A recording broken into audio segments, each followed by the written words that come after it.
Welcome to Paranormal Palace Radio, where truth equals reality, and truth is often stranger than fiction.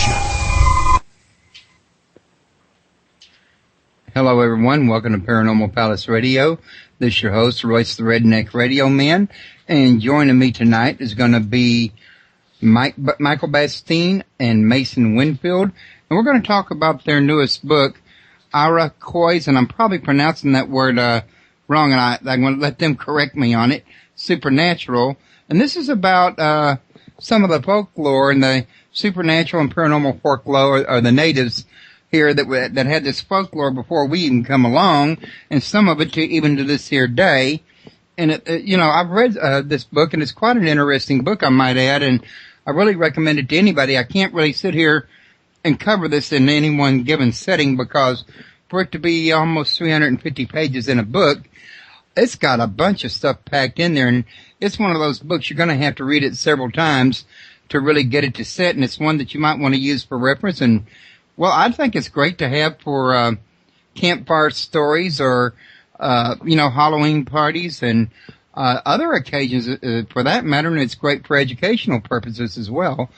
But let's real quick introduce these two and get to know a little bit about them. I'll tell you what, Michael, let's start with you. How are you doing today? I'm doing good. Thank you, Royce. And I guess you could say my background is been the last 34, 35 years has been working and interacting with the Iroquois people. I'm Algonquin. We're two different groups of people, but because I grew up in the Buffalo area, this is the region in which the Iroquois occupied, and that's the influence that I seem to gravitate towards. Plus, just being in this area, it just makes sense that those would be the things that I would be influenced with. So I've done this work probably, about 35 years, and it really was an eye-opener for me, because it was information and it was inner parts of the culture which you never learn about in school. At the time, 30-some years ago, there's no websites, there's no access.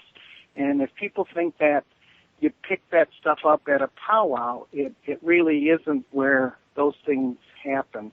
These were encounters which, unless you display some type of interest and you can show to them that you're a person who is sincere and you really want to learn how these things work and then how to apply them in this life, they took interest, and they allowed me to stay close enough. Mad Bear did, and Ted. So it was a thing of a great kind of a blending of two different cultures. We're slightly different, but it was a great experience at the time for me to expand the insights and how these things work and how to apply them in this life.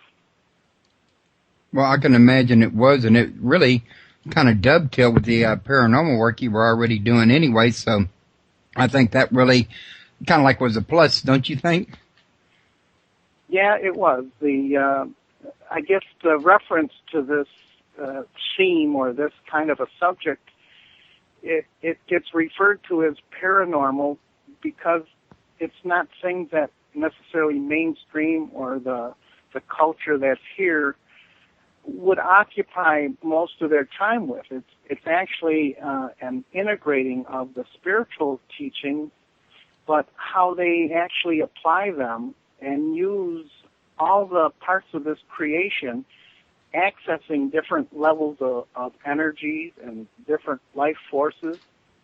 And so it's one of those things that when you get to experience from their perspective, it really is, it's an incredible thing that it's hard to actually describe to you, to put into words when you actually see these things happen, and then they respond to these things that would be typically called paranormal. They respond as if that's what they expected.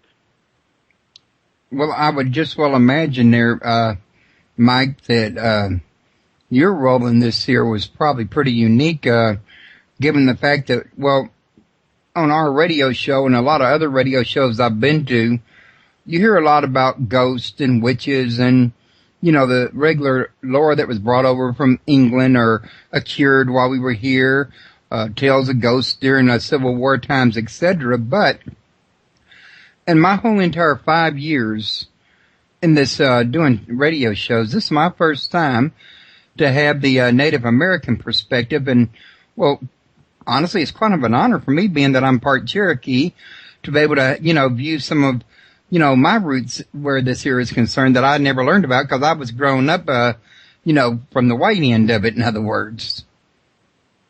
Yeah, well, that's pretty much, I mean, I was raised out in the rural part of Buffalo. It's out in the farm country. I went to a local school, the public school. I went on to a community college, was raised Catholic, but you get to a certain stage in life, and when things aren't really making a lot of sense to you, and you're saying, this is it, this is life, this is what they're referring to as this life, and there's got to be more, and yet you'd look around and try to inquire, and you can't get a lot of answers. So I guess I had to kind of go through some rough periods there, early, you know, late teens, early 20s, but by the mid-20s is when I really started looking at this from a perspective that said, how interesting this is that they can apply these insights to help people heal. They can help people look ahead to see some place that may be a hazard for them in the future they need to watch out for. There's so many ways that they apply this interacting part of this life that I said, this is really cool. And it was such a great experience to see the practitioners actually allowing me to stay close enough to observe these things. So when I started to look at the comparison of the mainstream lifestyle and what they hold as a value system, I started to realize that they're missing a great deal of if they're not missing the whole point, but they are missing a great deal of it. And unfortunately, they go through life being deprived of a lot of these experiences, which I think would really help everybody to learn how to help themselves and to help others. Hey, this is Mason putting in a word here. You know, I'm a white guy, you know, brought up all the way white guy, society life and all that kind of stuff. And, you know, in a world where we are taught that the world is going to be entirely physical, it's entirely material, a lot of us see the world we expect. And what Michael is referring to in having witnessed Native American healings, teachings, mystical experiences, what he's referring to and making a contrast between paranormal and normal, you know, as he pointed out, to Native American people, or at least many of them, a lot of what we would consider paranormal is normal. And part of the purpose we had in working on this book was to try to give people the idea that possibly the spiritual realm is a little closer than many of us think it might be. Well, you know, that's interesting you should mention that, Mason, because, well, when I was reading the book and, you know, the way the tales of the witches were being described, you know, it thought to me like, in Native American lore, what I was getting from the book was these powers that these witches have was not in question. It was not considered supernatural. It was like, this is everyday normal and everybody knows it type thing. Versus like here, a lot of people, even in the paranormal field, even witches and covens, sometimes just don't have that kind of strength in their faith that it's like, well, what, this is common every day. Don't you already know it, in other words? You know what I'm saying? Yeah, I think I do. And it's one of the philosophies of magic is that it's sort of like chemistry. You do X, you get Y. It's just in a little bit of a different realm. So, and it actually helps to understand how the other realm works. I mean, none of us would really actually try to start a car without knowing we had to turn the key, for example. And if we did, we wouldn't get very far. Yeah, well said. Well, we do spend a little time in our book discussing a few of the classic theories of magic. Now probably is not the time to get into it, but, some parts of the book are very relaxed. They're storytelling, and we really wanted to catch the flavor, the character of the language, of the way an Iroquois storyteller might operate. And one of the most important things for me was catching the tone of the storytellers I've listened to, including Michael Bastine, but also his tutors, his teachers. We really wanted to stick to the language that the Native Americans are using. That said, there are many parts of the book that are quite compressed. Some of our discussions of logic and the principles of what you might call magic. I mean, it's not like I'm a magician. It's not like I can cast a spell on someone. But I've really been through a lot of different books and theories and all that on the way this sort of stuff works.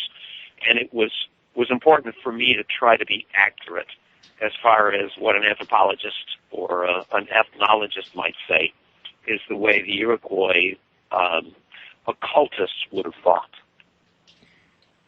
And I would imagine in some of these areas, Michael would be ideal to talk to in these. Am I already talking to Michael and I get mixed up here by any chance? No, that was Mason before. Okay. Anyway. Sorry, we're both on here. Yeah, you got stuck listening to the white guy there. Here's Mike. All right, I'm sorry. I got mixed up for a second while I was listening. I guess I'm just a little off tonight for some reason. But at any rate, I was going to say, Michael, given the fact of what you were saying a minute ago, that he was actually allowed to get in close and actually see this stuff firsthand for himself, then he could probably be a good witness to the fact that some witchcraft is indeed an actual fact. Have you actually, I know you say you witnessed healings, but did you actually witness other forms of witchcraft yourself? Yes, I have. The practitioners that I hung out with were not people who would initiate trying to harm someone. In fact, what they did do is they would observe and they could do readings and they could look into things using techniques that I guess would be comparable to like tea leaf reading and to other techniques of looking into some type of fortune telling, but it really wasn't fortune telling because the elements that they use are for actually accessing information from the spirit world, which in their view was a great place, a good place, and it was a good source of information. And when Mad Bear, one example that I can give you is when Mad Bear would see events, things that would be inexplainable. And the story that I'm referring to, it's not in the book, but I can relate this to you, is there was a fellow that used to come around and hang out there when I was there too. And the one night I had to leave, I didn't hang around too late in the day, and the next day I went back there and this guy came up to me and he said, you missed it. He says, you should have been here last night.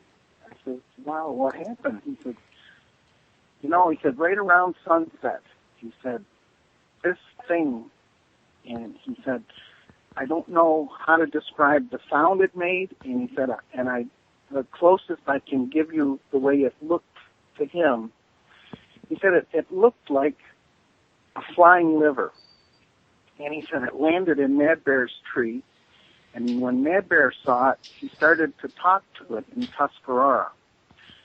So he said, when he heard the squawks, the sounds coming out of this thing, he said Mad Bear ran back into his house. He grabbed some medicine, and this is where they interact using the plants to assist what they need to do. And when he came back out, he was talking to that thing in Tuscarora, and when he kind of got a feel for who was behind it, if you demonstrate to yourself and you point your finger away from your body and you just point with the index finger away from you, if you turn your hand over, you'll notice there's 3 fingers pointing back at you. Right. And what Mad Bear would do is he would send that thing back to where it came from. And those folks who had sent it out pointed typically the way most people would point, with one finger. And Mad Bear explained to me, he said, that went back to those folks who sent it out. And he said, and it came back to them with 3 times the force that they put it out there. So it came over to disturb and disrupt Mad Bear. But when he sent it back to those people, it came back to them with 3 times the force because they had 3 fingers pointing back at them. When Mad Bear sent it back, he pointed with his whole hand open, with all his fingers pointing away from himself. And he commanded that thing to go back to where it came from. And I don't like to usually get detailed about what happened when it went back to those folks, because it can be disturbing. But that family started writing Mad Bear letters and leaving them in his mailbox and asking him to take that bad medicine off of them. And he said, I don't know what you're talking about. He said, I just sent back whatever was directed at me. He said, so I didn't initiate this activity. He said, I just sent it back to where it came from. So seeing stories and hearing stories like that, the folks that sent it out were novice people. They should not enter into practicing these types of activities unless you've really versed yourself well. And it takes the better part of a lifetime to be able to do the things that Mad Bear did. But when you see those types of activities, he told him, he said, I don't know what you're talking about, taking off some kind of medicine. He said, I just returned it from where it came. Well, that was really interesting for me, because when I was a kid, they always used to teach me that every time you point the finger or blame at somebody, or, accusation or something, you always got 3 fingers pointing back at you. And I never really thought about the fact that could apply to witchcraft. Yeah, they kind of have this insight, and they may not openly display or teach those things right away. It's actually part of an observation that if you hang out with them long enough, you'll see that, and then you'll hear, not at the moment, but you will hear later that there are explanations, and they usually do clear things up for you. And when you start to see how the practitioners use this, it really makes a lot of sense. And that's what was so interesting. Sounds like it. But I want to also ask Mason over here, who's sitting there patiently waiting. But no, Mason, did you actually get a chance during your time in this book to maybe go with Mike here and maybe witness some of this, or do anything in firsthand, or was most of this relayed back to you? Yeah, well, I'm the researcher. I didn't live the life. Michael did. Michael walked the walk. I'm just talking. I would have to tell you, though, that the way I got drawn into this subject was as sort of a supernatural historian, sort of a guy who set out to research the ghost stories, the UFO sightings, the mystery monsters. I was a paranormal generalist of upstate New York. And I noticed, and I've been doing this for, 15 years, more than that, and I noticed that I had this X category. Like I would have typical ghost stories or typical, there's probably no typical Bigfoot sighting, but yet, I'm getting a lot of stuff here. And then there'd be this X category that didn't fit even the patterns of a very free-form business. And I began to realize that a lot of stuff fit the profile of the supernatural tradition of the Native Americans of the upstate region. That eyewitnesses would come up to me and say, well, I saw this, or I saw this, or that happened to me, that happened to me. And I would say, well, this makes no sense under any means of logic out there except for that of the Native Americans of upstate New York. This would make sense to their folklore, to their tradition, to their storytelling. And that's sort of the way I got into it. I personally have not witnessed direct acts of Native American healing or cursing or magic. I haven't seen that. I have interviewed a lot of eyewitnesses, and some of them are white, who look you right in the eye and they go, this happened to me, this is what I saw. So if you give any credence at all to the eyewitness experience, this is pretty powerful testimony. I agree. And I also wanted to mention that I put your link underneath yours and Mike's picture, and also in the chat room, www.masonwinfield.com. And you're a researcher into the paranormal, and you're also now an author, since you've shared in this book with Michael. And it says here you're now, I don't know, it says the sacred, the psychic, the spiritual, and the paranormal. Is that you are a psychic, or that you research psychic activity? I'm glad you don't think that's pertaining to me. No, I personally am not a psychic medium. I do not talk to spirits. I can try, but I don't hear them talking back. God, I wish our kids were like that. Well, I believe there are people out there who do have the power of getting insight and communication from some other world. The trouble is that they're not able to do it 100% of the time when they're asked to. And unfortunately in our world, that is the standard of belief, with scientists, with materialist thinkers. If you can't get something into a laboratory and make it work with 100% efficiency, it doesn't get believed in.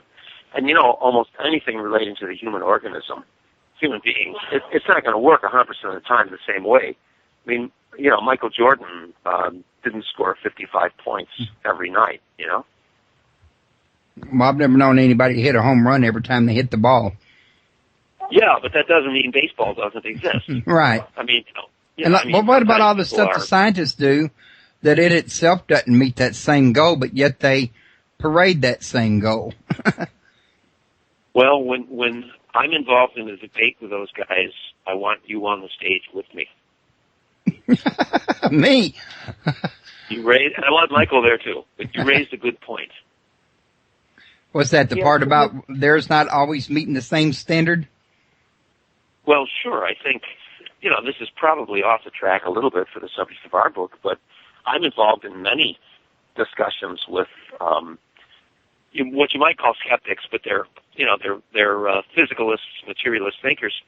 And you got to point out, look, if you're you've got to apply the same standards to the paranormal that you apply to your concept of normal. You cannot expect a ghost to behave like a giraffe.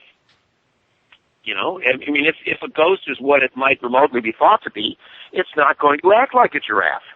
So, just the fact that I can't take you to a zoo where we've got ghosts and demonstrate it every single time you ask me to doesn't mean that ghosts don't exist. Yeah, and I would point out to them that weather is no more predictable than paranormal is. And I'm sorry, I didn't mean to interrupt you. This guy's pretty good. No, don't worry about it. Everyone else does. Mike, this guy's pretty good. Let's let him stick around a while. Yeah. No, but really, there's a saying here in Houston, Texas, where I'm at, that anybody that thinks they know the weather in Houston, Texas, is either a newcomer or a damn fool. They also say, if you don't like the weather, stick around, it'll change any minute. Well, yeah, the English say, if you don't like the weather, just wait 5 minutes. Yeah. But yeah, they can't expect everything to have that standard. In other words, though, seriously, if you think about it. But you're right, we are straying from the book, and I didn't mean to do that. But I mean, I think we all kind of did it by, just came naturally there for a minute. Getting back onto the topic of the book, though, there was a lot of things that I read in that there book about witchcraft and, spells, magic bags, I mean, almost anything you wanted to know. But one of the things I wanted to ask Michael here on this here while I still have him, because I mentioned it to you earlier on, I think, Mason, I was curious about the Iroquois legends on UFO and Bigfoot and, other forms of paranormal that I don't think were quite listed in the book. Okay, this is going to be for Michael to take over, but Royce, it's Iroquois. Iroquois. Okay. Yeah, the medicine people are going to come looking for you, and I don't want that happening, so it's Iroquois. Don't tattle on me. All right. No, I won't. Michael could, but I won't. But now it's Michael's turn. All right, go for it. Well, the Iroquois do have legends that do relate to these things that people are trying to explain, things like Bigfoot, and actually it integrates so much into the culture. It is a part of what is referred to in the book, the false faces.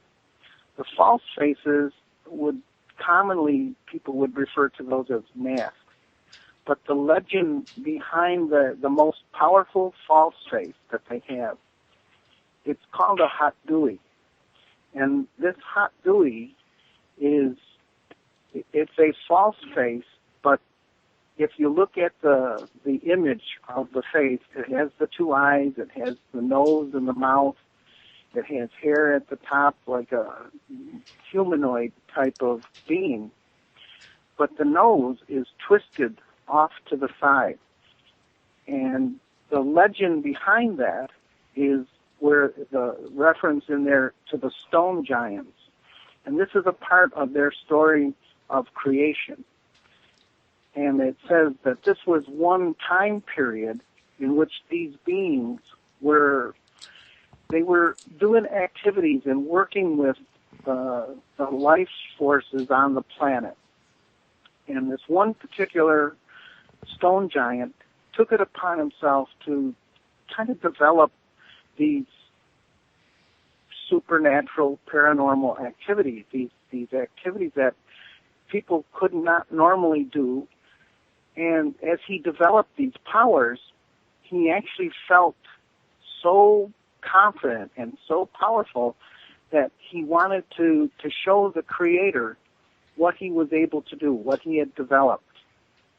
So he asked the Creator to come down to observe, and the Creator came down to observe, and he asked the Creator, he says, close your eyes, turn your back. He says, I want to demonstrate something for you. And as he conjured up these energies, he was chanting and singing, and he was working and playing the drum, and he was just getting these things activated.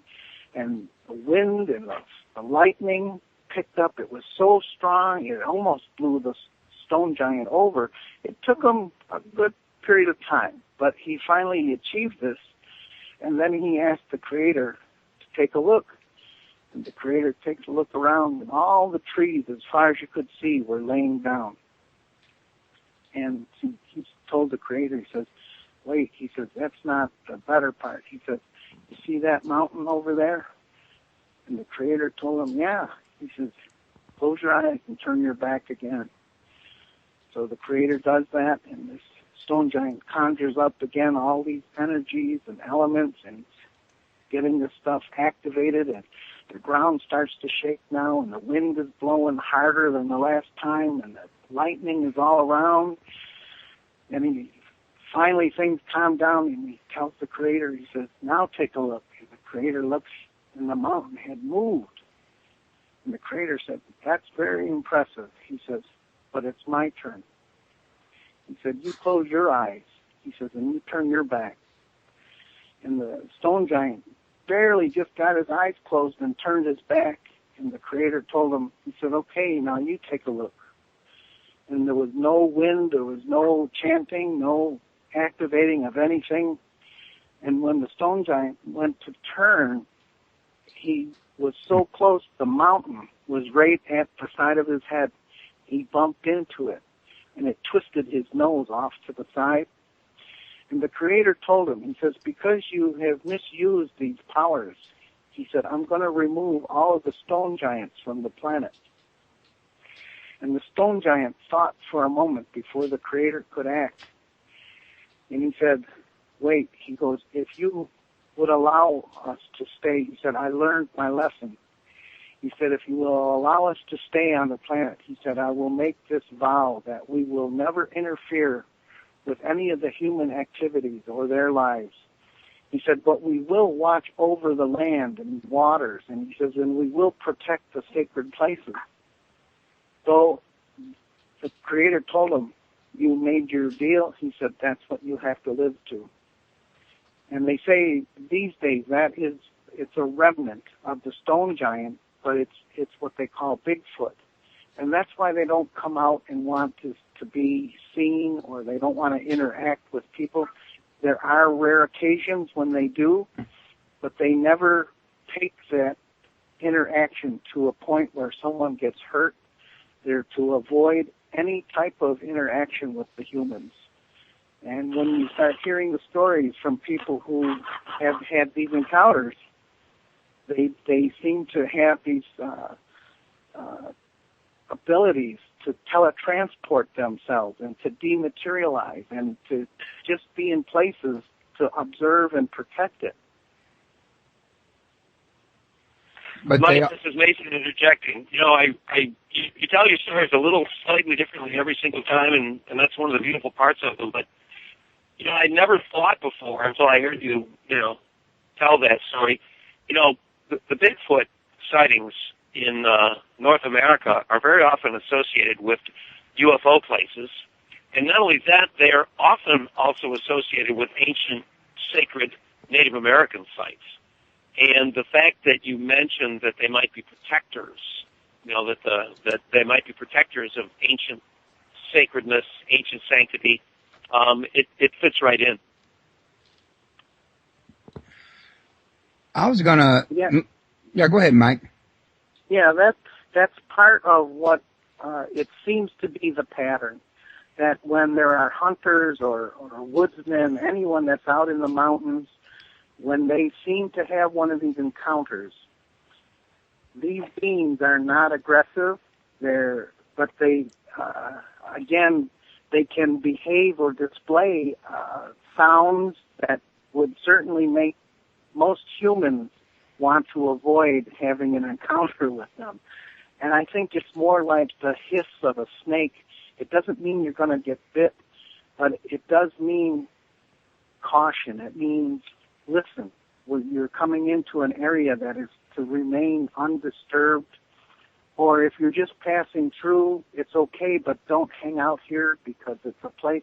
And I think there is a connection, as Mason has stated, with UFO or strange lights, other elements, other energies, other forces that may not be typical for most people to be able to explain. And I think there's a great deal for all of us to learn, and that's one part of this great teaching that the Iroquois people have, is that it helps us understand.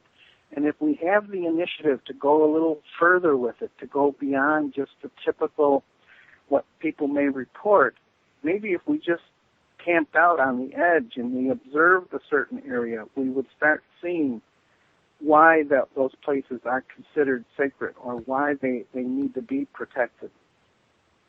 And that makes a lot of sense. Go ahead. Yeah, this is Mason again. You know, Mike, it's funny, we have some of our most penetrating discussions while we're on radio programs, because when we hang out, we just hang out. But, the most horrifying apparitions that people report to me about upstate New York, I mean, the really scary things they see tend to be associated with places of ancient power. And it's like they're back-off signals, You get this flash of this horrible image, and it doesn't mean the image is there. it's a back off sign. It means that people are transgressing on territory that they don't belong on, and it's just kind of a little wake up sign, kind of a little headshot. And it's interesting to think that the Bigfoot, in some cases, could be the same thing. That was news to me, and that was also very interesting. Now, one of the things I wanted to mention was I noticed that, that time of year, during the very first part of the book, a lot of it was historical. I'm not sure if y'all worked together on that or one of you worked on it. Maybe you could fill me in on that one, Mason, but you wanted us to, it seemed like, know that, the origins of the Iroquois, if I'm getting that correctly now. I hope I'm close Iroquois, at least. Iroquois. Era. That's where I'm getting it. Repeat after Tarzan. Iroquois. Iroquois. But anyway, but that's okay, because that's not really a Native American name anyway. I mean, Michael could illuminate you on this at depth, but it's a French term, Iroquois. It's probably a French word. The Iroquois call themselves Haudenosaunee, and it means people with a long house. But, okay, so anyway, it was him that I wanted to ask that question, because he's the one that wrote that chapter on the people of the Longhouse. Actually, we had a really nifty division of labor. I mean, Michael lives the life, and I write about it. Okay. Perfect. He spends like 45 years of his life devoted to a cause, and I interview him and write about it. No, I'm being totally wise. Actually, though, most of the historic, the guy that was deputized to read the old histories, the anthropology journals, that was sort of like my job. And, it was a total perfect division of labor. But most of the first chapter was written by me. Michael knows all that stuff, but, I was the guy who wrote that. Yeah, and I said that wrong. I didn't mean wrote it. I meant, in other words, that actually had the, knowledge to give to you, I guess is what I would say, and I may be getting that wrong. But, at any rate, one thing that seemed to be important here at the beginning was that I think, it was either you or Michael, one felt that it was important that, and I'd agree that it was, that people know a little something about the, 5 different nations of the Iroquois, and I'm hoping I got it that time. Good job, Royce. You will survive the night. I'm trying. But the medicine people will not send an apparition your way tonight, I predict. Okay, thanks. But I was going to ask, was the wanting to tell the history and the kind of detail it was told in, was that going to be relevant to the the rest of the book, in your opinion, or was that because few people actually really know so little about what was going on here before the the white folks come over and started tampering with everything, in other words? Well, Mike, I can give you a little insight to how that developed for the Iroquois. They were, let's just say, before they became the Confederacy, or they became the 5 nations, and now currently they're called 6 nations, but Tuscaroras joined in with them in the early 1700s.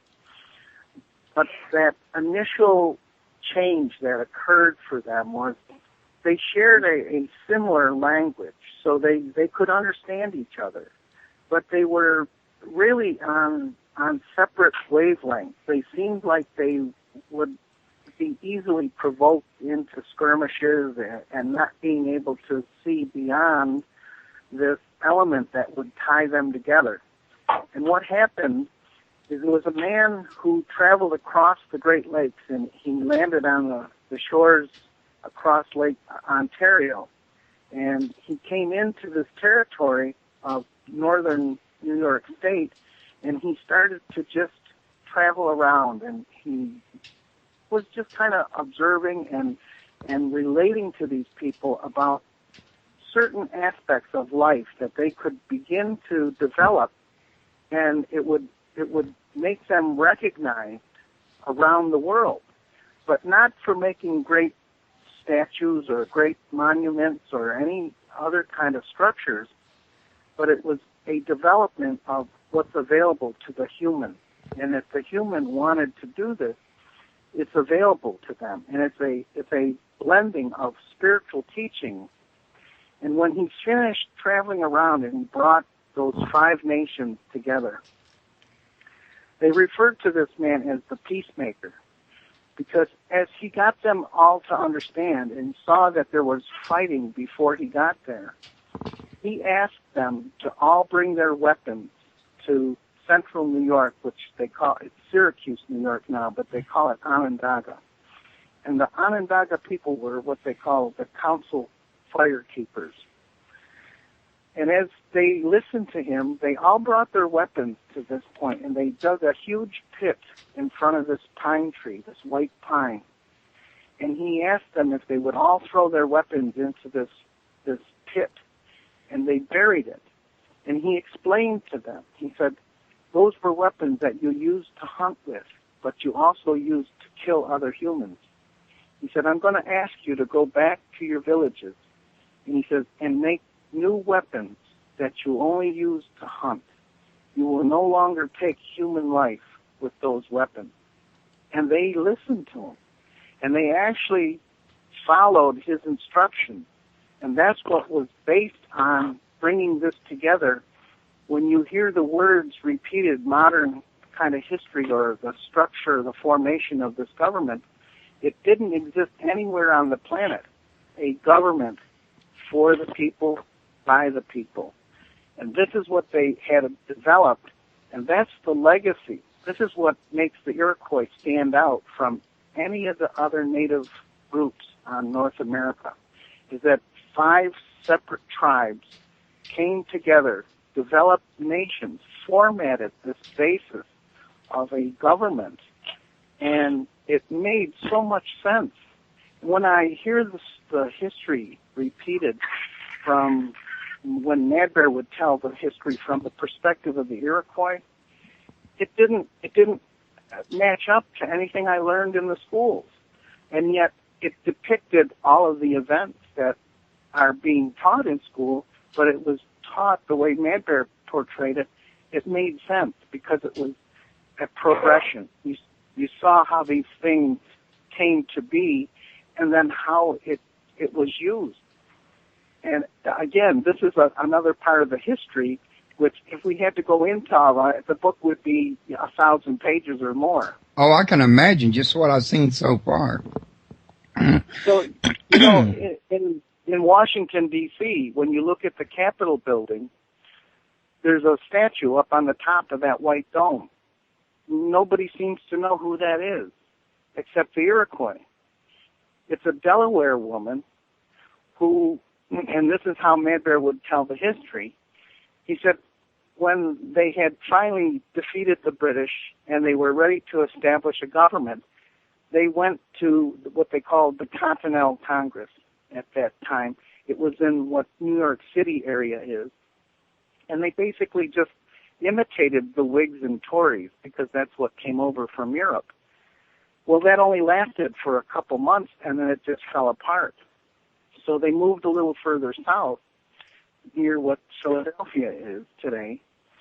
And Washington, just a few months earlier, had made a treaty. He made an agreement with the Delaware people.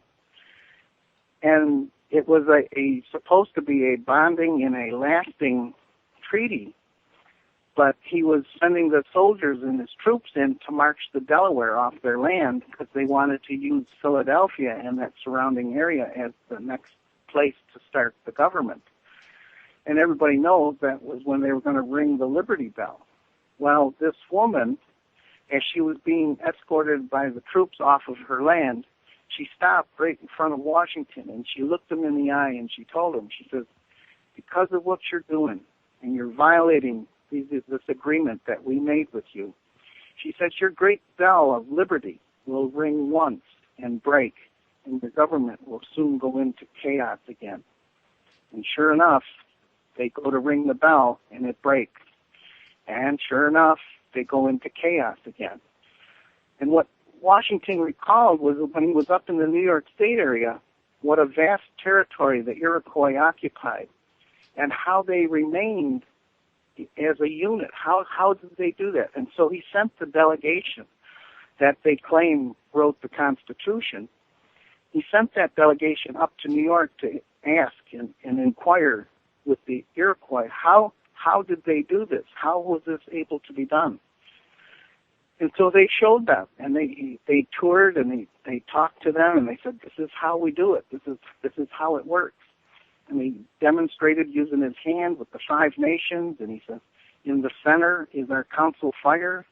He says, in one of the places that if any of the other nations have a complaint or a grievance, they take it to that Onondaga, because Onondaga had a designated area that was neutral territory. It didn't belong to any particular nation, but it was their place to bring their complaints.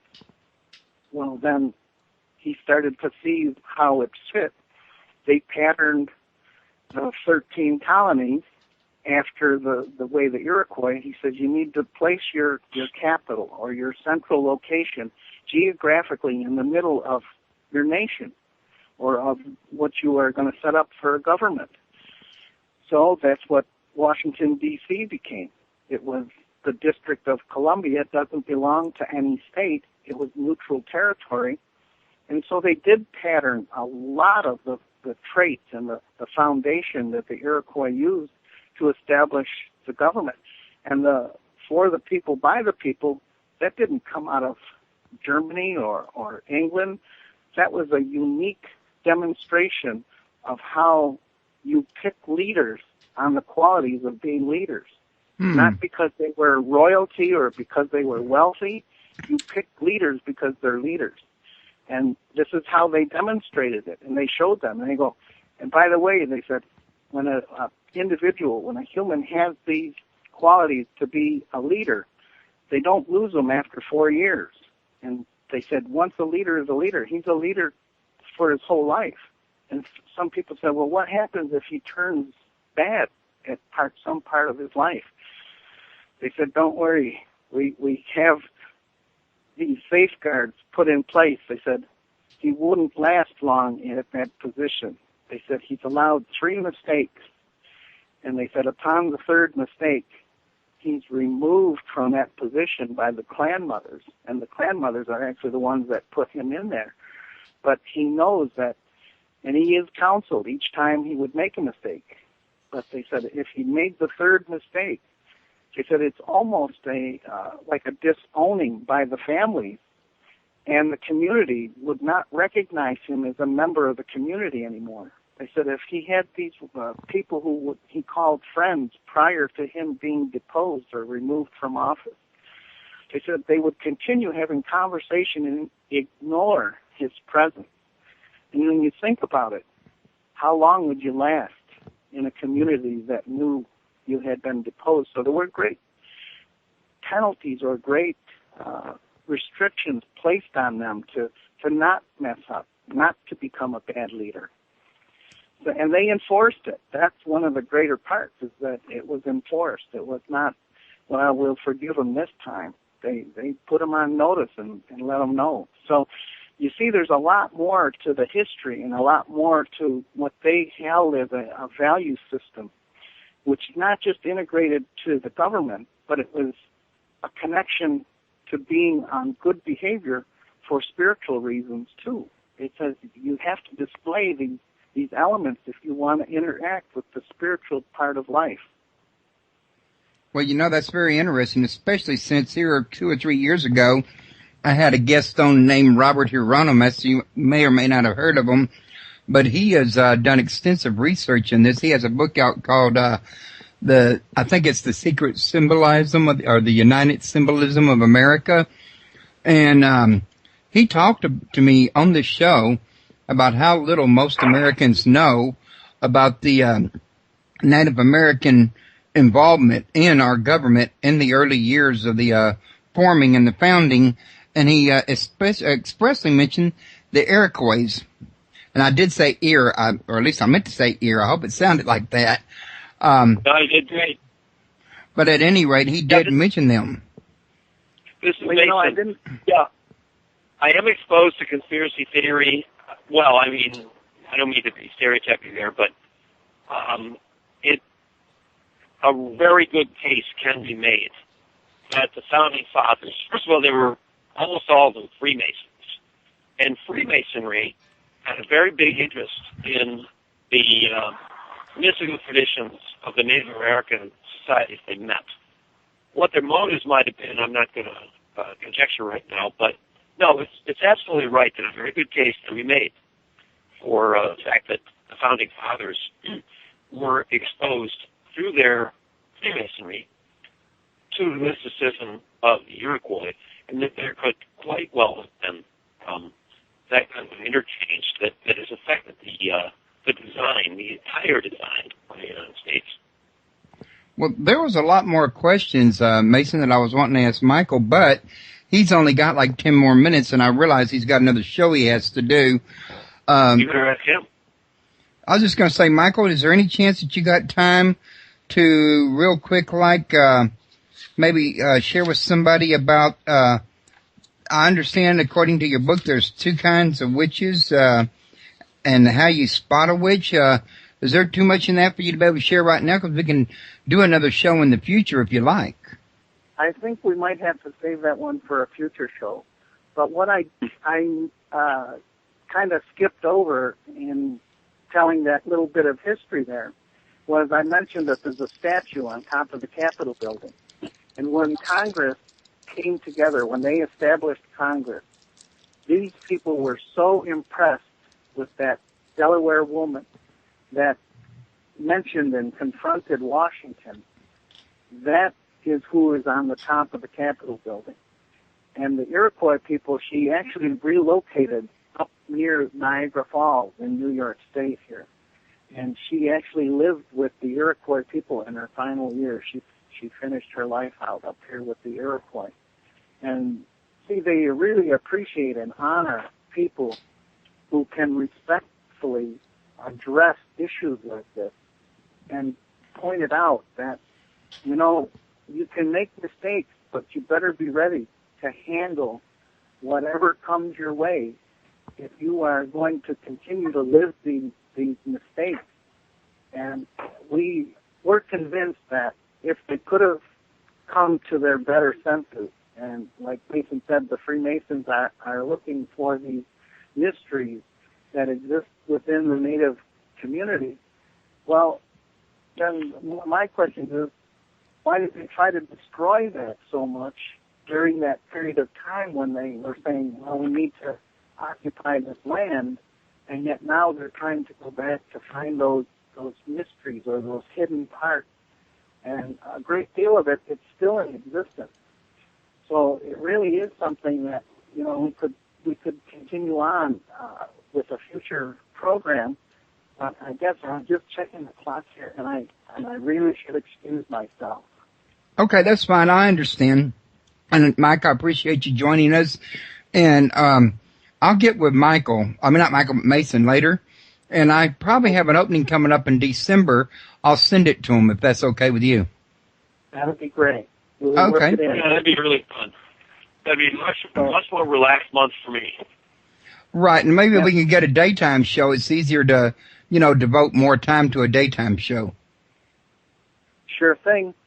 Well, I want to thank you, Royce. It was an honor and a pleasure to be on your program, and I hope that there's some experience out there with the folks that are paying attention, that there's something here that may help them. Well, I'm sure there... Go ahead, I'm sorry. That's okay. I want to wish you well for the holidays and say thank you for the opportunity to talk about our book and give some explanations on some subjects that sometimes can be difficult to help people with. Right, and that is a good thing. And I wanted to thank you for coming on on the air with me. It's a great opportunity. I learned quite a bit talking to you. I learned quite a bit reading your book. And personally, I think this is stuff that anybody that's interested in the founding of their nation should want to know both sides of the story instead of just what's in the history books in school. Absolutely, and we'll pick it up from there. I want to thank you again. Okay, you have a good one. Enjoy your next show and your holiday. All right, thank you. Bye-bye. Bye. Okay, Mason. You and me Yes. probably both share a lot of knowledge in a lot of similar areas when it comes to conspiracy theories and other things of that nature, because anybody that's been studying the paranormal any length of time finds out that it's a multifaceted field. Sure is. But yeah, I do agree with you. I mean, I've talked to Robert Hieronymus myself on my show, and I think the case for this is very strong. And after what Michael was just sharing, it actually makes it make perfect sense if you ask me. Freemasonry. Now, before you go any further, and let me interrupt you on that one there, just so you'll know where I come on this here. I actually tend to favor Freemasonry. I don't really favor any religion. I believe in God and spirituality, but I don't really favor any man-made organized religion per se. But if I was to choose one as being less destructive and more helpful than another, I would say, in my opinion, Freemasonry has done more to advance our country, and the church has probably done more on its decline, from what I've been able to tell from my study. And I don't know if you share that view or disagree with it, but I think it's good that people can talk about that openly and, in a nice forum, in other words. Oh, yeah, no, that's exactly the way I feel. I don't completely agree with you, but I don't have any problem at all with you having your opinions and with us being able to discuss them. Freemasonry has a different definition of itself than many people do. I mean, many people think of Freemasonry as closed society, and, outwardly it is. But when you get into what the Freemasons write about themselves, they think Masonry or Freemasonry is just a name for a type of spirituality that exists all over the world. I mean, Arthur Parker, the great Seneca scholar, wrote a book called I think he called it Iroquois Freemasonry. I mean, really, when the Freemasons came to the United States, they were looking for other groups here that practiced something analogous to what they believed. And they found it. A lot of, societies around the world have had, beliefs in a monotheistic creator God. They've had beliefs that you should live a proper life, that you should be kind to your fellow beings, to those weaker than you, that you should be looking out for the underprivileged. I mean, a lot of world societies have had groups that have had that theory. The question in many people's minds concerning Freemasonry is that exactly what they're about? And I don't have a dog in that fight, I don't feel like I'm in any position of authority. My dad was a Freemason. My grandfather was a Freemason. They were both pretty high up. They never talked about what Freemasonry did. It's impossible for me to believe that either of those guys would have been involved with something that was evil, right. Something whose plan was to take over the world. But the problem with Freemasonry is it's a hierarchy. So, in other words, level 31 doesn't know everything that level 32 knows. Right. Yeah, I can see we're touching a nerve there. So the point is, it allows people who both want to support and who want to attack Freemasonry, it gives them both free rein. My opinion, the Freemasons are not bad guys. I don't think this is an outfit that you need to look out for. Well, there might be other... Go ahead. I'm sorry, I didn't mean to interrupt you. Sometimes you're not in the same room. I'm interruptible. Right ahead. But no, I was going to say, from my perspective, I think the church comes closer to fulfilling that, at least the Vatican and the early church, than Freemasonry ever thought about. I mean, given all the Crusades and the Salem witch trials and the Inquisitions, I don't think any other religion on earth has that kind of history. Well, I can think of a few. I don't think any other religion on earth has had that kind of power. I would mention a few difficulties in history that I can think of that make the Inquisition look a little bit like a walk in the park. I mean, if you're going to talk about, for instance, the Aztec cult of the detached heart, maybe the Moche cult of the Decapitator. I mean, it could very well be argued that the Inquisition was an aberration, that it was not something societal to, Spain, or, in other words, it's not something that it looks like something that was a reaction to political causes of the day, especially the Church, the Church of Rome attempting to individuate itself. And these manifestations are not joyful, they're not pretty. But I don't think it's something, for instance, you'd say was identified with Spanish identity. It was a short period in Spain's, for instance, history. Similarly with the witch trials, which did erupt for short periods in Europe, and they were not pleasant phenomena. As a matter of fact, they were outrages, but yet they were eruptions. Whereas, that's interesting. Well, no, I mean, it's interesting because I'd never before thought about the Spain concept of it. I mean, I thought about the Roman aspect. I thought about the Pope. But the thought of Spain playing a role, until talking to you, had never really crossed my mind. So for me, that's fascinating. Well, Spain, was the last nation in Europe to undergo the Renaissance. I mean, to lift a line from the great British comedy program Blackadder, So for you, the Renaissance was something for other people. I mean, Spain was under the domination of Islamic societies until the year Columbus left for America. I mean, the Reconquista was done in 1492. And about 6 months later, Columbus leaves for America.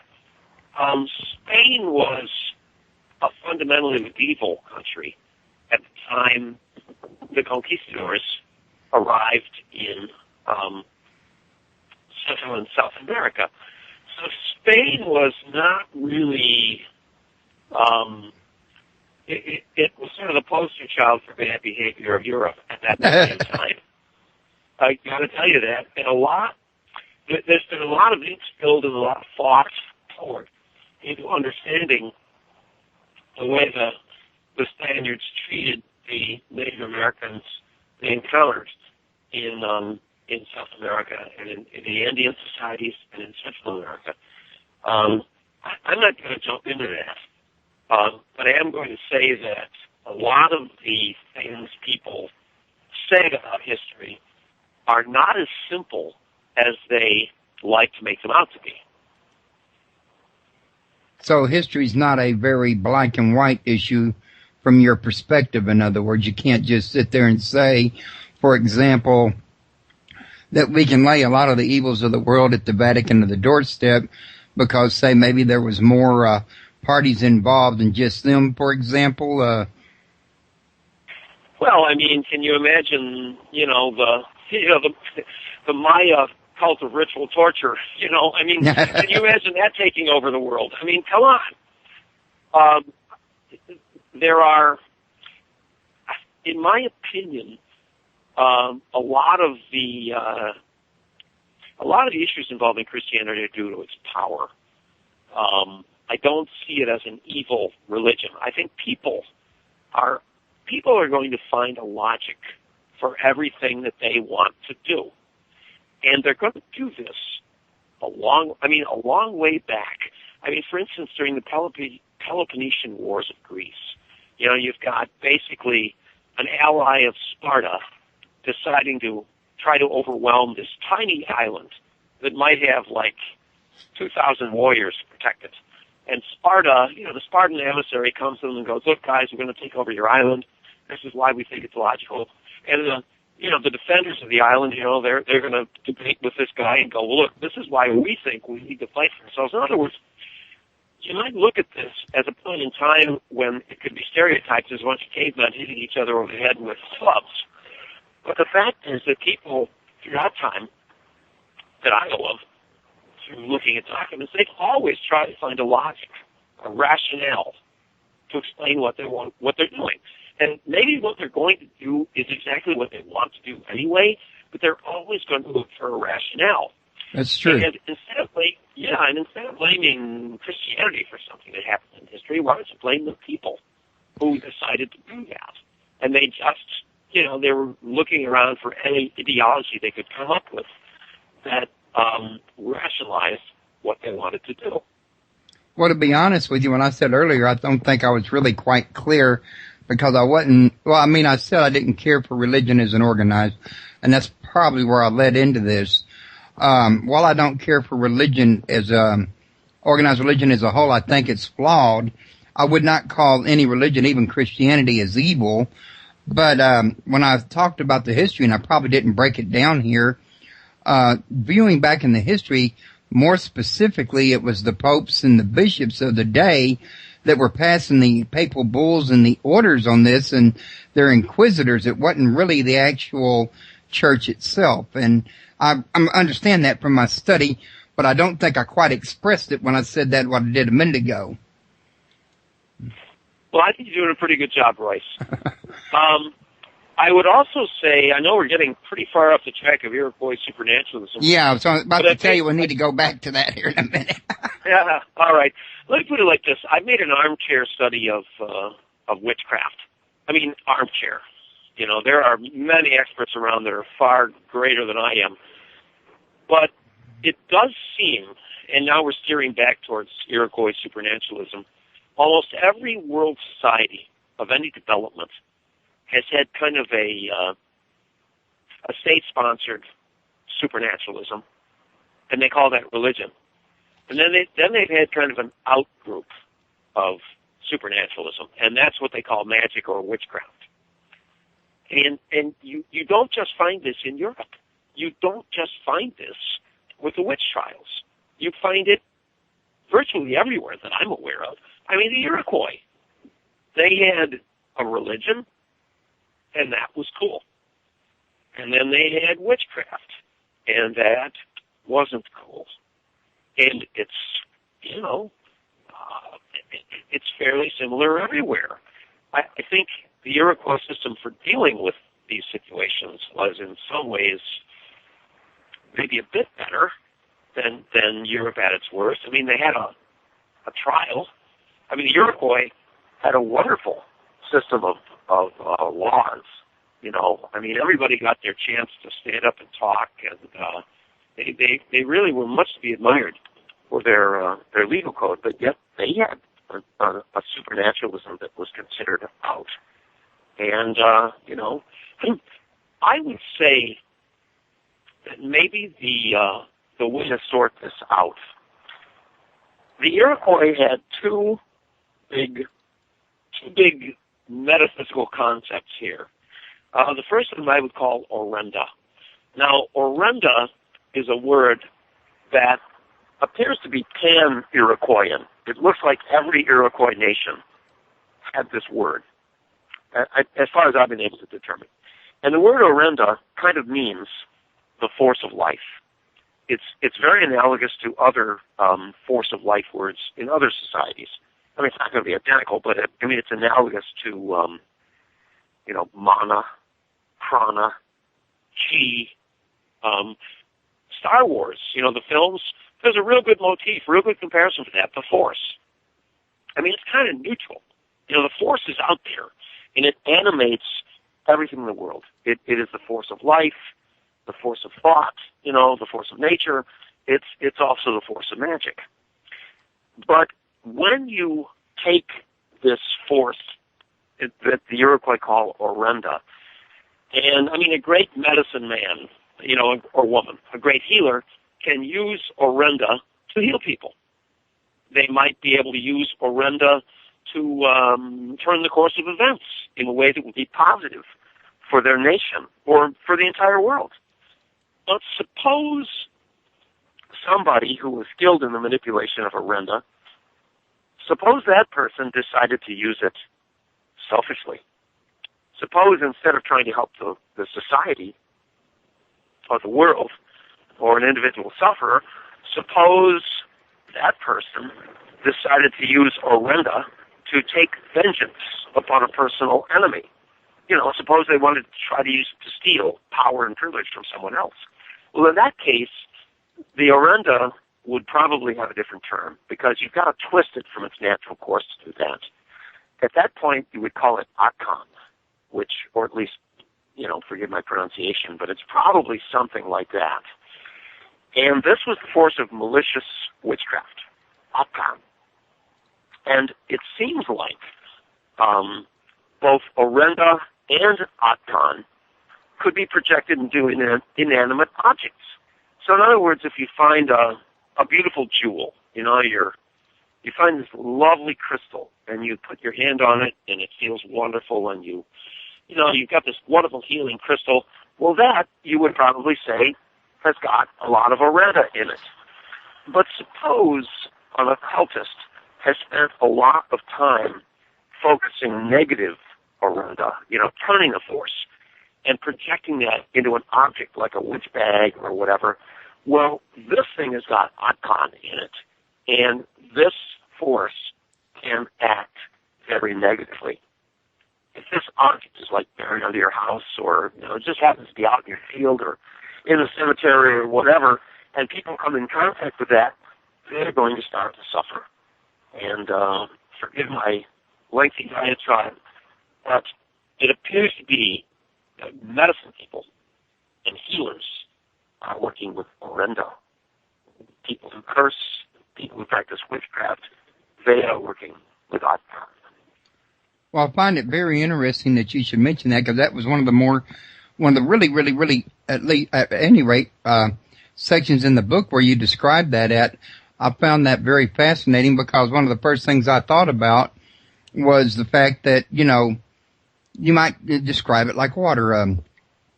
You can freeze water to make ice, you can boil it to make steam, or you can leave it in its natural form, but it's still the same water. It's neutral until you do something to it, which is what you're describing with this energy, in other words.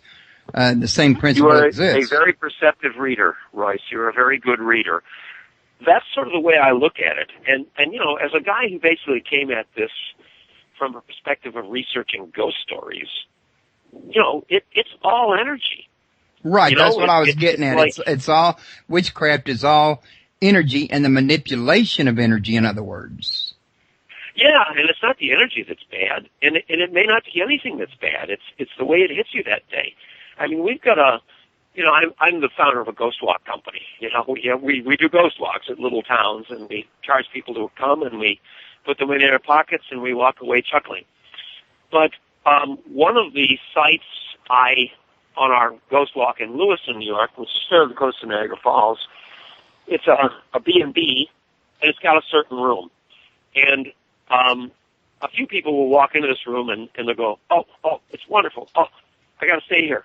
And then other people will walk in and go, oh, I've got to leave this building. Oh my God, I've got to get out of here. And it's like you wonder whether, it's just the way the stuff hits you at that particular time. It's not that it's good. I always say that psychic energy is just energy. It's just like fire. You can use it to light your fireplace and cook your meal, and you can also accidentally burn your house down. Is the fire being good or is it being bad?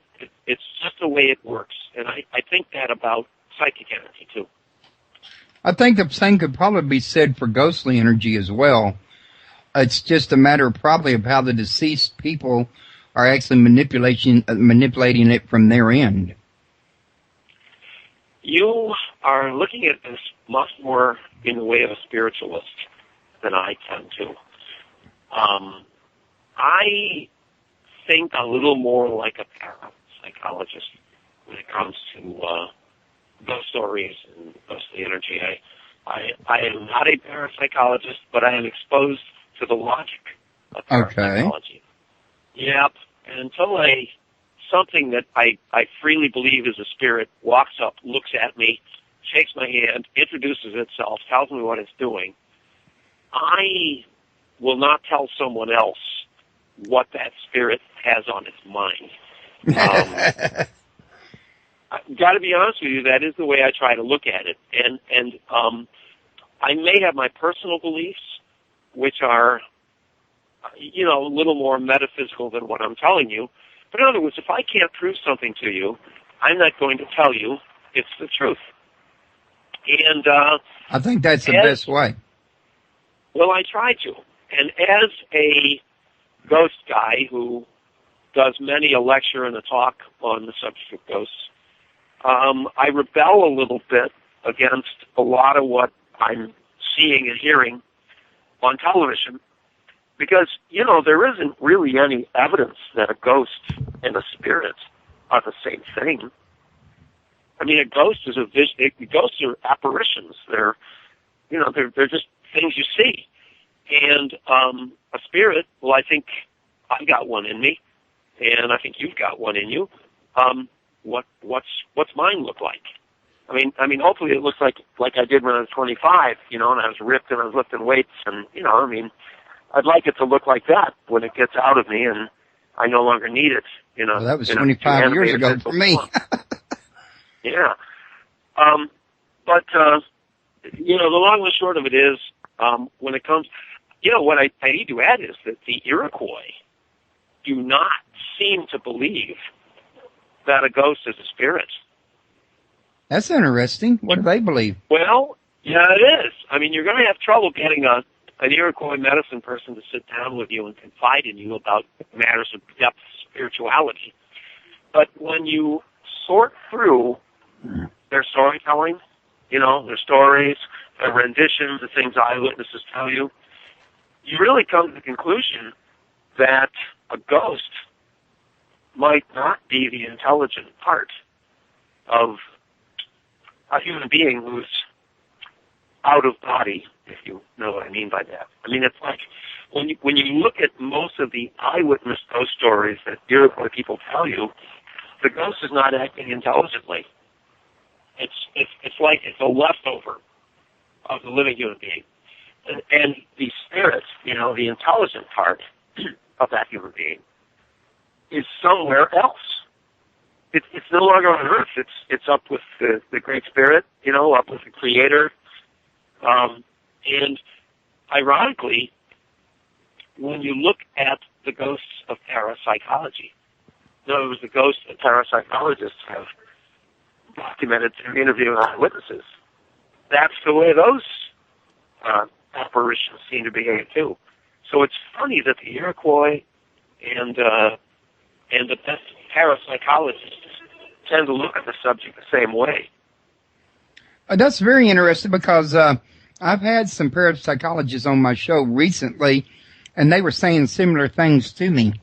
And I think you're right. I do come at this more from a spiritualist point of view, being the fact that I tend to favor Hermeticism and, you know, alchemy. And, well, for me, it's just, you know, a go along from what I'm used to. In other words, whereas with you, psychological is where you're, you know, used to. So I think that's really pretty normal for us each to have that approach, in other words, or our given approach, should I say. But I think both approaches are interesting, and both approaches, I think, deserve thought and consideration and investigation, because you put them together, they make a more whole picture, in other words. Well, yeah. You know, the only way in fields like this that are so abstruse, you know, that are just so out there, the only possible avenue to the truth, or the only possible way to get even close to it, is to get a breadth of perspectives, to involve everybody, and try to make the best guess you've got. And my best guess changes every couple of years. So, you know, but well, that's not as often as the weather. Yeah, that's right. Wait 5 minutes. Fortunately, mine take a little longer than that, but I really do think I have some pretty good best guesses about ghosts and psychic phenomena. They're starting to make more sense as time goes on. I think that we must never let terminology rule us. In other words, you can't, I mean, the terms ruling the way you classify things is pretty much the tail wagging the dog. But we need to know terminology. We need to understand terminology. And, there's a lot of people in supernatural subjects that don't seem to be exposed to terminology. And, that disappoints me a little bit. Well, see, terminology, from my perspective, is like a useful tool to help define and express yourself, but you don't want to use it as a chain to limit yourself or anybody else, for that matter. It's just like that energy you were talking about. It depends on how you use it. No, absolutely right. The trick is, if you don't know what the pattern is, you don't recognize when something is out of pattern. And that's what I find the most helpful, is get exposed to the logic of these subjects, get exposed to the logic of parapsychology, and then when you get a case that's off the chart, you recognize it. And, this is basically an off-the-chart business. But yet, that's what I found most helpful to me. And what drove me into a study of Iroquois mysticism and supernaturalism is that I was getting cases that I had exposed myself to the general pattern, and then I was getting cases that were out of it. And they made so little sense. I'm talking of upstate New York cases that just didn't fit any of the recognized patterns. And it wasn't until I started to study the supernaturalism of the Iroquois that I understood, wow, there are living people in New York State right now who have no exposure to this subject. They're white people, they're black people, they're of all different ethnologies, all different ancestries in New York State, and they're reporting things that have no interpretation except through the legacy and the folklore and the site tradition of the Iroquois. So I imagine this here contrast, though, between you and Michael in this book, Iroquois Supernatural, and that meant Quay, at any rate, Quais. I imagine that contrast was really something that probably caused you to probably have more than one debate or sessions of redefining terminology, didn't it? Well, not too bad. Most of it was 5 years ago when maybe longer ago than that, maybe about 10 years ago, when I've known Michael, I think probably 15 years, and we were instant friends. But there are a lot of things that the Iroquois people, the Native American people, do not want revealed to the greater society around them. In other words, just the United States. People that are not of that society, there's knowledge that they don't want them to have. And when I first started digging into this stuff, I didn't quite get that. I didn't get the reason for it. I didn't understand why it was just. And now I do. But there were things that Michael wouldn't talk to me about. And until you get really exposed to this subject, you don't understand where the sensitive areas are. And, there's questions you don't ask. You and I meet total strangers at a bar or something, and there's questions we don't ask them, You don't ask them how much money they make, stuff like that. There's just things you don't ask. And until you're exposed, you don't understand what those questions are with at least the Iroquois society. And until you understand the logic of why those ought to be kept private, you feel like, well, geez, if I ever got that answer, I would write it. Well, right now, I don't feel that way. If once I understand why something ought to be the way it is, I'm pretty good with it. And Michael helped me understand that. There were times when 10 years ago, I would say to Michael, come on, tell me this, tell me that. And he'd go, well, yeah, I do know the answer to that, but it's knowledge. Just because I have this knowledge doesn't mean it's my property to give it away. And if I give away this knowledge, it's going to hurt other people. And I'm not going to do that. And at first, I thought, oh, this is, I don't know, whatever. Okay, whatever. But as time has gone on and I've gotten to know a lot more Native Americans, I understand that. And I actually look back on the experience and say, boy, he was really nice to me because I was asking, difficult questions. And he didn't get mad at me. He just kind of said, well, we're not going to go there and you'll understand why someday. And so I look at the secrets, the private stuff, the secret stuff. I look at that like, well, there's a couple of ways I look at it. I do not believe that Iroquois people have an in crowd, and you've got to be hit or you don't get this. I don't think it's that at all. I've never encountered people that I thought were less celebrity conscious than the Iroquois people I meet. I mean, the ones I know are the most authentic people I have ever met. What I do think is, if you had, the ancient mysticism of the Iroquois, sometimes I liken it in my mind to a river. It's this big, powerful, beautiful river. And people who live alongside this river use that river to nurture their societies. In other words, they'll use the water of this river to water their fields. They'll use the river for transportation. In other words, they're using the river for very non-intrusive but valuable things. Now, suppose that there's other people who want to divert this water. They want to divert the water of this river. And they want to divert it to do things that are not really all that vital. They want to divert it to fill swimming pools or, water their lawns or something like that. Well, if you let them do that, you are diminishing the effectiveness of that river. You're diminishing what it's supposed to be used for. And I think that is probably the reason that the Iroquois people can be so guarded about their supernaturalism. And I have one more analogy on my mind. If you believe that this stuff is powerful, it can also be dangerous. That's true. It's like the formula. Yeah, it's like the formula for a nuclear weapon. One of my dear friends is a martial arts expert, and he's been in the business for a long time. And it's one of the old jokes in the martial arts community that they'll have a guy walking off the street, try to claim that he's a ninja, and he wants to be taught, like the five-finger death punch or whatever they call it. In other words, the most dangerous thing you could possibly learn that takes the most training imaginable, that's what he wants to be taught on the first day.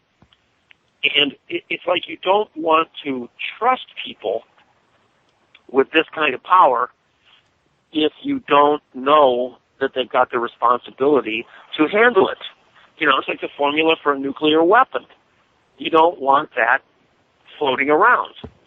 So I think that's probably why so many of the Iroquois people who are exposed to this subject in depth would be guarded about it. It just doesn't do any good at all to let this stuff out before people are ready. Maybe the book that Michael and I have just done could be sort of an introduction to that. Actually, I think it can. I was looking at the area about supernatural war, and I think that particular section of the book kind of dovetails with what you're talking about now, don't you? Well, hopefully all the chapters make a little coherence.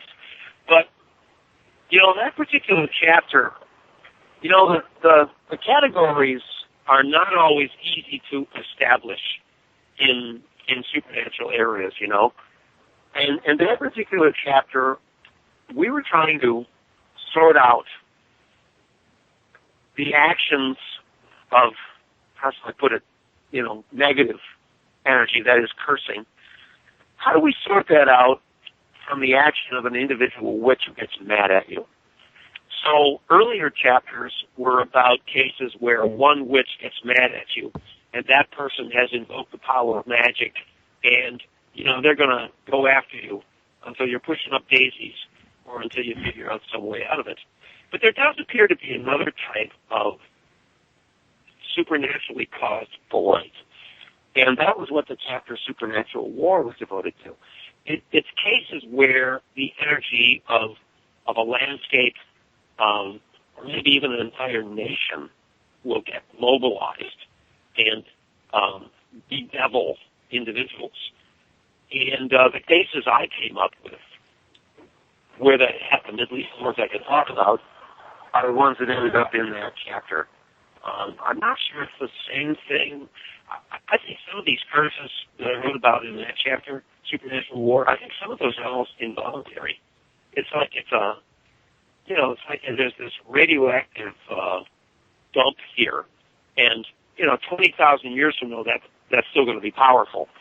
And if there are people still walking around on the surface of the earth 20,000 years from now, and they come across this thing, they're going to start to suffer. And I think of it in a metaphysical way about places in the landscape of upstate New York, that there are places that if you transgress, if you walk right through, you're probably going to be fine. But if you live on it, or if you start digging there, you're probably going to get a little juju. And it's important for you to understand what its source might be. So kind of like they're leery of strange people moving onto the land as well as getting too close to them, or maybe moving too close to their area? Yeah, maybe. I mean, when the whites came to upstate New York, they weren't in any real good position, how do I put it, psychologically or emotionally, or, they just didn't have a lot of respect for the Native American power places. Now, their ancestors, 1,500 years beforehand, probably would have.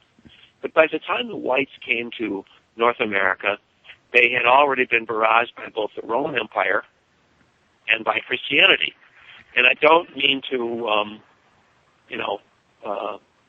demean either one of them, but they were new ways of looking at the world that were imposed upon the Celtic and Germanic populations of North Europe. And those populations, as far as we can tell, would have been much more similar to the Native Americans.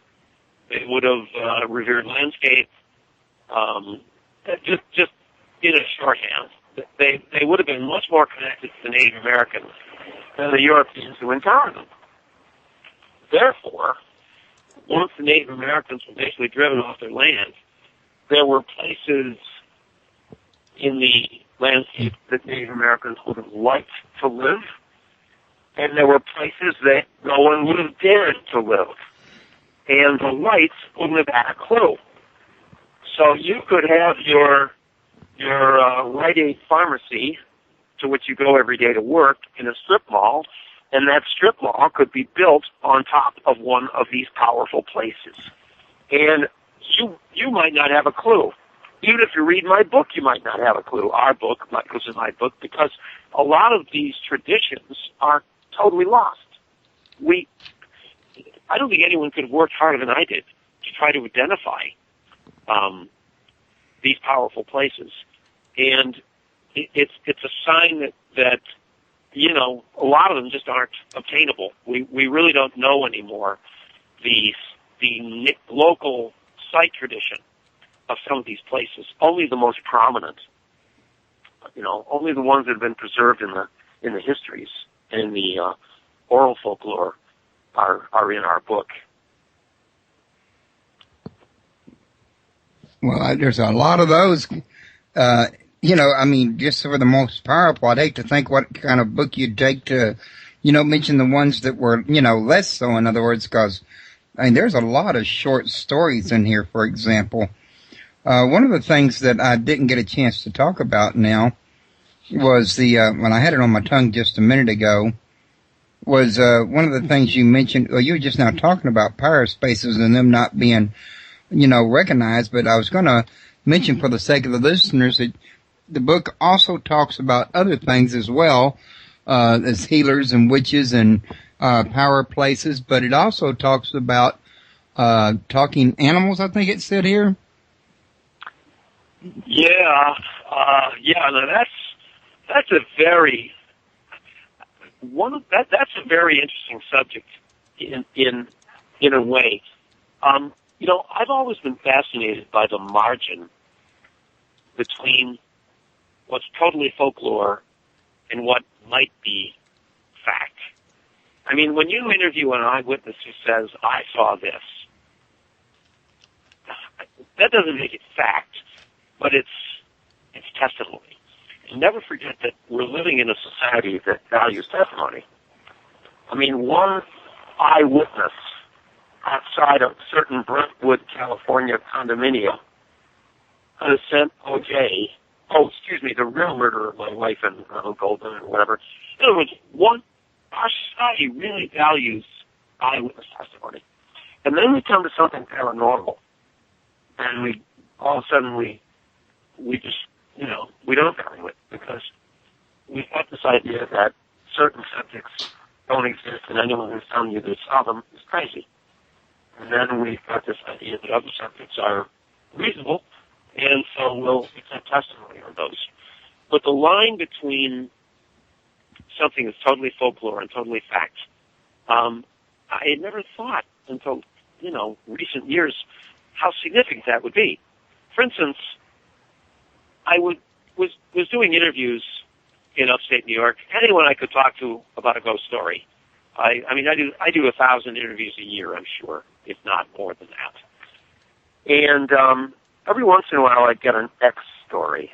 I'd get a story that was just off the chart. And an example would be a supernaturally small human apparition. They'd be saying, I was in this graveyard and I saw this ghost, and it looked like he was about 5 years old. Okay, that's great. What was he doing? They go, well, he was playing peekaboo behind a gravestone. Okay, he's a 5-year-old. Peekaboo behind a gravestone. I know that graveyard. The gravestones are only about 12 inches high. How big was he? And all of a sudden a look comes over them, as if they go, hey, yeah, he was really, really little. And, you would think that would be the first thing they would comment on, would be the size. Actually, in my experience, the first thing that seems to overwhelm an eyewitness is the fact that it's supernatural. It's not the size. It's the fact that it's, because you see big things and little things. It's the fact that it's an unnatural thing. But then when you realize that the Native Americans of upstate New York have tradition about little people, supernaturally powerful, very, very small nations of human beings, and that the type of places they are often associated with are the type of places that these people report them, that's an example of what I'm talking about. I was going to say, I heard something in the background on your end. I don't know if you picked it up or not, but at least it sounded like it was from over there, and I thought I'd let you know about it real quick. Sorry, it's not paranormal. Okay. I'm not in my home tonight. I do not have quiet, protected circumstances to be able to do this program, so I'm covering the cell phone, and I'm on a street which is unacceptably loud at the moment, so please forgive me. Oh, no, that's okay. I just, I didn't know if you was aware or not, so I thought I'd mention it. That's fine. Didn't mean to interrupt you. I was going to say in a minute when you, got a chance though, that from looking at your site, I realized that you put out about 4 books, but we can go into that when you finish saying what you were saying. Actually, I've completely forgotten what I was saying, which probably means the world will not perish for the lack of it. Well, we were talking about, Iroquois Supernatural is my ninth book, co-authored with Michael Bastine. I've actually edited or authored 9 books by now. Oh. Most of them are, no big deal. Well, I only saw 4 on your website. That's what I went by. I've got bad luck with websites, let's put it that way. Uh-huh. You get this frozen, difficult website to use, and you're still trying to charge more money, and you can't use your website. So just leave it up to me, But no, I have written or I've authored or edited 9 books, and I'm sort of a supernatural historian of upstate New York. That is my specialty. Well, the 4 books I was looking at here were Tales of the Supernatural and the Strange in Upstate New York, And Yeah, that's go ahead. probably the subtitle of A Ghost Hunter's Journal, which is my one published book of fiction. Okay, you're right. It is the subtitle of it. I was reading right just barely above the book, and I should have looked above it for the title, so that was my mistake.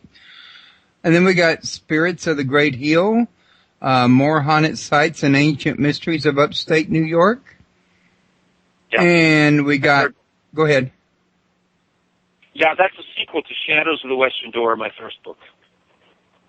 And I also see you got Red Jacket mentioned here, and he was mentioned in the book, the Iroquois Supernatural.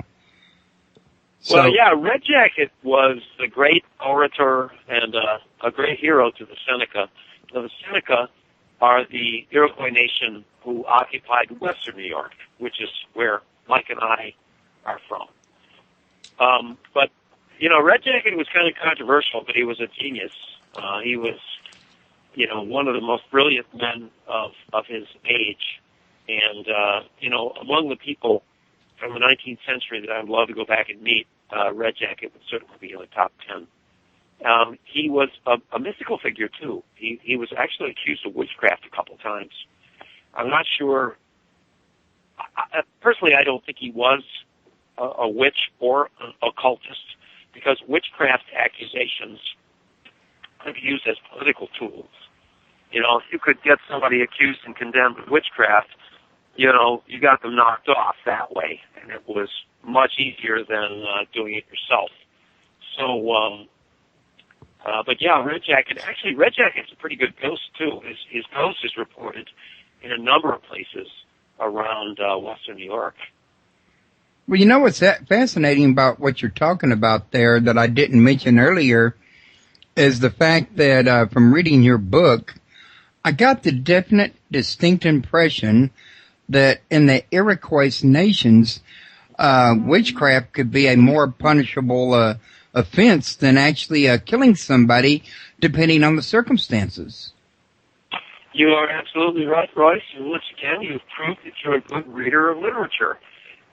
Yeah, if you committed a murder in the Iroquois society, it could look like a fair fight, you know, just a duel, you know, basically. The families very often would not demand a death penalty. The society didn't either. You know, the Iroquois were pretty much an honor culture. If you called somebody out, they were going to get up and defend themselves, and that's the way it was going to go. And witchcraft was presumed to be an offense against the entire society. I mean, witchcraft, and furthermore, the truth about witchcraft was that you could be attacking anyone from stealth through subterfuge. You know, it wasn't like you're going to stand up and call them out and challenge them to a duel. This was sort of like psychic espionage. They're suffering. People around them are dying. Everything they love dies. And they're starting to weaken, and nobody knows who's doing it. That's part of the reason witchcraft was so dreaded. You never knew who your enemy was. Yeah, and that could be, it's almost like the Psychor on Babylon 5, only really in its own way much more worse, because they could just read your mind on Babylon 5, the Psychor could, but these people could make you sick and kill you and all kinds of things, a lot more than just know what you're thinking, in other words. Well, both of those sound, you know, I'm not exposed to that program, but both of those sound like insidious and dangerous situations. Yeah, I agree.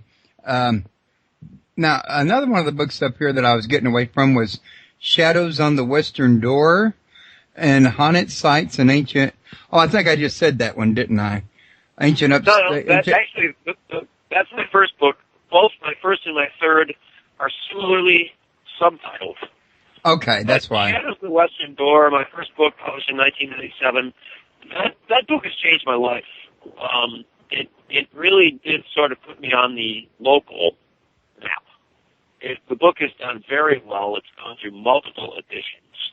I mean, it could very well be in its, I don't know. I really don't know how many editions it's in, because I don't like to focus on past accomplishments. I like to keep working and trying to do new stuff. But Shadows is in its 8th printing, maybe it's ninth. I don't know. It's done extremely well for a regional book, and that sort of it's changed my life. It put me on the map. It established me as a career writer, which is great. Well, automatically you write about little known stuff, and that in itself is going to help you hit the map, if you ask me. I mean, I see here that you wrote in this one book, do the Great Lakes have their own Bermuda Triangle? Very few people are aware of the fact that the Great Lakes does have a Bermuda Triangle, and very few people really realize that there's about 10 to 11 of these places around the world. And I read an article by somebody on them one time, and he called them the 10 valve vortices of the earth. But yeah, there are these places, and I don't know many people that I see writing about this, and you're one of the few. Well, I was not the inventor of that theory, and I would not have been able to invent that theory because it's not my field of expertise. There's a guy named Jake Gorley who wrote a book, I think it might have been published in the 1970s, on the Great Lakes Triangle. And there are a number of experts in, how would I put it, world landscape supernaturalism. I think it might even have been Ivan Sanderson who pioneered the idea of him. The Earth. Yeah, I think it might have been him.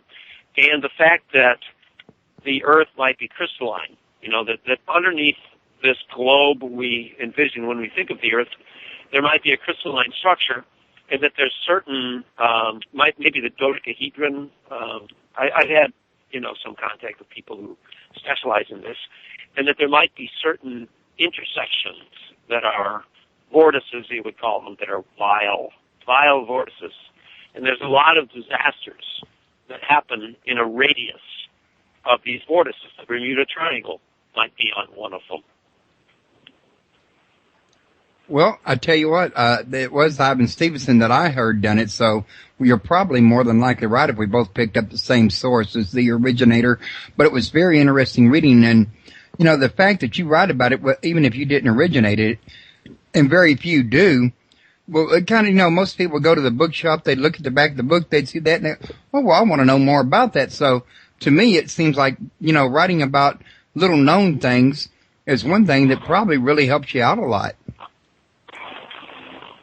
It's a really nifty window on looking at life, and I really do think, I hate to term myself a scholar, but let's just say that I'm a paranormal researcher, and it really does help you look at everything in life, because when you really get into the debate between the materialist, that is skeptic, and the believer, when you really get into that debate, you realize, wait a minute, neither one of these guys has got the whole truth. And that very often the materialist or the skeptic, they're activists. They're, when I got into the research of the paranormal, I thought that there were like the UFO club and the spiritualists, and that they were very impressionable people who, sincerely, had their heart in what they were doing. And I also believed their opponents, the materialists, the skeptics, were people who were open-minded clusters after truth. Well, probably most of them are, but what you realize is that it's like American politics sometimes.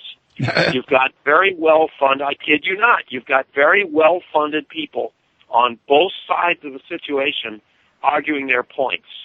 And it's not that they're arguing them necessarily because they believe them. They're arguing them because they want you to believe them.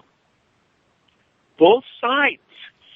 And that was one of the things that really took my breath away in my study of the paranormal when I really got down to it, particularly in aspects of psychic phenomena, because there is very good evidence to believe in the existence of some types of psychic phenomena.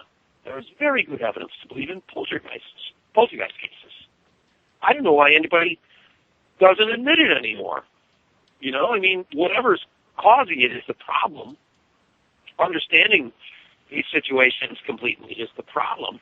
But conceding that they exist, there's very good evidence that they do. ESP is, particularly in animals, is especially well proven. I don't know why anyone would argue about that. I mean, we can experience that in our own lives. You can see an animal, frisking at the door before the owner's about to get home, and the owner's a mile away, but the dog knows, stuff like that. So I would say that was what I found the most illuminating when I got into this subject, was to realize that not everybody is out there for the good of the world. Let's put it that way. That is true. They got people out there that they say are disinfo agents, for example, that are, trying to, deliberately distort things and get you to believe. And a lot of people actually go for it. So, I tell everybody that you need to be selective and, take the time to actually check out your sources and evaluate it and be skeptical about it yourself. Yeah, get exposed. Yeah, if it's a subject that you're going to have a strong opinion on, you probably need to expose yourself to the research. And unfortunately, most of the public can't do that, but, that's where a guy like me comes in. I mean, I'm going to go out there and I'm going to dig this stuff up, and I'm going to, as objectively as I can, I'm going to process it, and then I'm going to report on it back to the general reader. And because they're, doing their thing, what they specialize at in life, whether it's raising their kids or working their job or whatever they do, because they don't have time to do it. So that's what I try to do. Right. Now, I was going to mention we got like 9 minutes left. We don't really have a lot of time to go deeper into this fascinating book that I really enjoyed.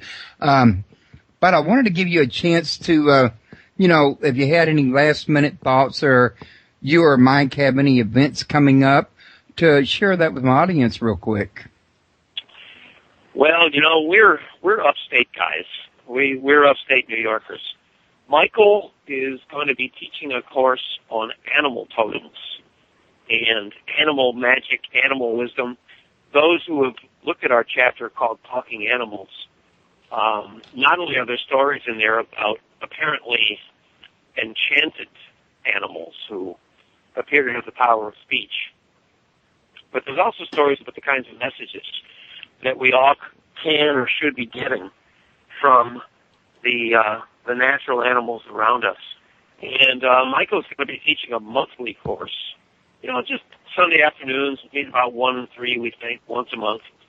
He's going to be having a session at our offices in East Aurora, New York. And that's going to be really wonderful.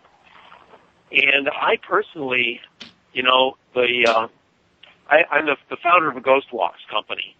And, the off season is when I write my books. And in the upstate, your walking season is about May through October. It's that half of the year. So the rest of the year is when I write my books and kind of grow as I need to as a spiritual being. So I don't have a lot of events personally coming up in the next year. I do teach a writers group in East Aurora, New York, which is near Buffalo. And we have a discussion group and, a paranormal discussion group, things like that. And that's what I'm up to. Okay. Well, I was explaining to Michael earlier before we called you that I do upload these here shows to YouTube and Daily Motion, and some of those to help get the word out. And Daily Motion has this thing about only wanting 1 hour shows, so I split them in half. But in order so I can only split them twice instead of 3 times and, get a bunch of different files on one thing, I try to end the show just a few minutes before the actual end time so that, there's plenty of time for them. I wanted to real quick, thank everybody for joining and participating. And I don't care if you did nothing but listen and didn't have no questions this time. Listening is participating in my books, to say the very least.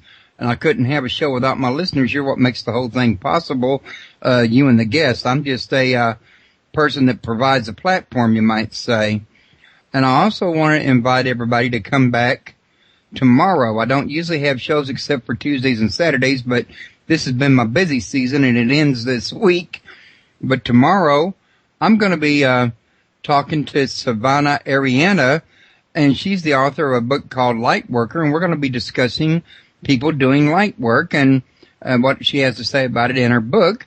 And I sure hope to see everybody here. And we're also going to have the usual Saturday show at 1 o'clock. The Universe Speaks on the Love and Pain of 2012 and 2125 with Roy Shepard.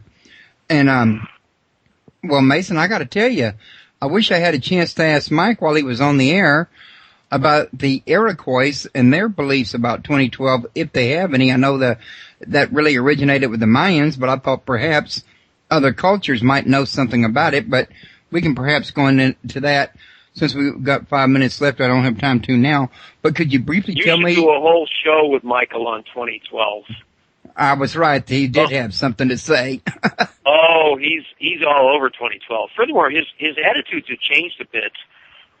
He first started talking about 2012, back in 2008, as far as I remember, and he's altered his thinking a little bit. He really does not believe that 2012 is going to be this gigantic cataclysm that it's not like the movie, head for the heels. It's not going to be like that.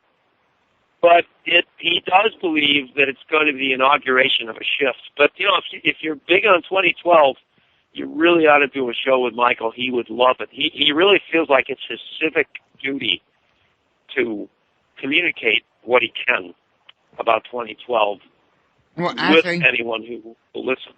I was thinking about bringing y'all back together one more time and maybe talking to each of y'all separately because, especially in your case and mine, we probably have some other topics we could talk about, and I'll be honest with you, I've been in a debate or two in my time. I kind of steered away from it over the years. Well, Royce, Michael is 2012, but as far as you and I having things we can talk about, there's only one way to find out. That's to do it again. Yeah, get on the air and try it, huh? That's right. You only get one go round. Well, alrighty. Well, we still got 3 minutes remaining. I can cut this show in half. Folks, once again, I want to thank you for coming. Mike, I want to thank you for coming. And, Mason, God, it slapped me in the face. And I wanted to thank Mike as well, even though he's not here. He'll probably hear this in the archives. And I'm going to go ahead and cut the show here. Good night, everybody. If y'all don't manage to come back to the live shows, try to catch the archives. And don't forget to catch me at Mr. Paranormal, the channel at YouTube. And enjoy your holidays if I don't hear from you live. And you have a good night, Mason, and I'm going to be in touch with you through, I don't have your email, but can I just give you a call at this number?